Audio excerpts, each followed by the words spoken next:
नमस्कार मंडळी, तुमचं ऑथेंटिक होममेड रेसिपीजमध्ये स्वागत आहे। तर आजची माझी रेसिपी आहे झटपट असं मांदेलीचं कालवण। चला तर मग वेळ न घालवता रेसिपीला सुरुवात करूया।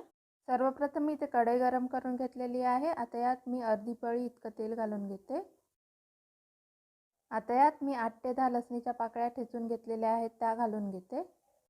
हे आपल्याला मध्यम आचेवर 1 ते 2 मिनिटं व्यवस्थित असं परतवून घ्यायचं आहे। आता यात मी 1 चमचा मिरची पावडर घालून घेते, पाव चमचा हळद पावडर, चवीनुसार मीठ। आता हे आपल्याला व्यवस्थित असं मिक्स करून घ्यायचं आहे। आता यात आपल्याला अर्धी वाटी इतकं पाणी घालून एक उकळी काढून घ्यायची आहे।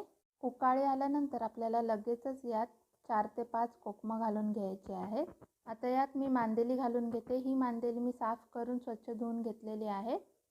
मांदेली घातल्यानंतर आपल्याला पुन्हा एकदा एक उकळी येईपर्यंत हे शिजवून घ्यायचं आहे। इथे आपल्या कालवणाला छान अशी उकळी आलेली आहे।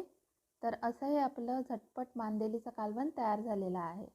तर तुम्हाला माझी आजची रेसिपी कशी वाटली नक्की कमेंट करून सांगा। जर तुम्हाला माझा आजचा हा व्हिडिओ आवडला असेल तर नक्की माझ्या चॅनलला लाईक करा, शेअर करा आणि सबस्क्राईब करा। पुन्हा भेटूया अशाच एका नवीन रेसिपीसोबत। माझा आजचा हा व्हिडिओ पाहिल्याबद्दल धन्यवाद।